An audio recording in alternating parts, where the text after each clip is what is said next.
আপনি কি জানেন, মহাবিশ্বে এমন কিছু ঘটনা ঘটে যা এক মুহূর্তেই ধ্বংস করে দিতে পারে গোটা একটি গ্রহ? আজ আমরা কথা বলবো এমনই এক রহস্যময় ও ভয়ঙ্কর মহাজাগতিক ঘটনার কথা, গামা রে বার্স্ট বা গর্ভ নিয়ে। গামা রে বার্স্ট হল মহাবিশ্বে ঘটে যাওয়া সবচেয়ে শক্তিশালী বিস্ফোরণগুলোর একটি। এই বিস্ফোরণের সময় যে পরিমাণ শক্তি নির্গত হয় তা সূর্য তার পুরো জীবনকালেও নির্গত করতে পারে না। সাধারণত সুপারনোভার পরে অথবা দুটি নিউট্রন তারা একত্রে সংঘর্ষে লিপ্ত হলে এই ধরনের বিস্ফোরণ ঘটে। এই রে বা রশ্মি হচ্ছে গামা রে।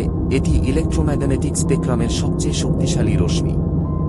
যখন একটি গামা রে বার্স্ট ঘটে তখন মাত্র কয়েক সেকেন্ডের মধ্যেই এত শক্তি নির্গত হয় যা আমাদের সূর্য 100 বিলিয়ন বছরে যা তৈরি করে তার থেকেও বেশি। গামা রে বার্স্টকে সাধারণত দুই ভাগে ভাগ করা হয়, শর্ট গর্ভ ও লং গর্ভ। শর্ট গর্ভ সাধারণত 2 সেকেন্ডের কম স্থায়ী হয়, যা দুটি নিউট্রন তারা বা ব্ল্যাক হোল সংঘর্ষের ফল। আর লং গর্ভ হয় বিশালাকৃতির তারা ধ্বংস হয়ে সুপারনোভাতে পরিণত হলে। এই বিস্ফোরণ যদি আমাদের আশেপাশে কোথাও ঘটত তাহলে তা পৃথিবীর বায়ুমণ্ডল ধ্বংস করে ফেলতে পারত, যার ফলে ওজোন স্তর শেষ হয়ে যেত এবং সূর্যের অতিবেগুনি রশ্মি সরাসরি পৃথিবীতে এসে প্রাণ ধ্বংস করে দিত। ভাগ্যক্রমে গর্ভ সাধারণত কয়েক বিলিয়ন আলোকবর্ষ দূরে ঘটে, তাই আমরা নিরাপদে আছি। তবে বিজ্ঞানীরা সবসময় নজর রাখছেন যাতে আমরা আগে থেকে জানতে পারি যদি এমন কিছু ঘটে।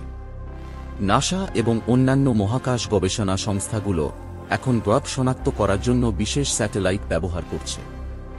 যেমন সুইফট এবং ফার্মায় নামের স্যাটেলাইটগুলো মহাকাশে গর্ভ শনাক্ত করে পৃথিবীতে তথ্য পাঠায়।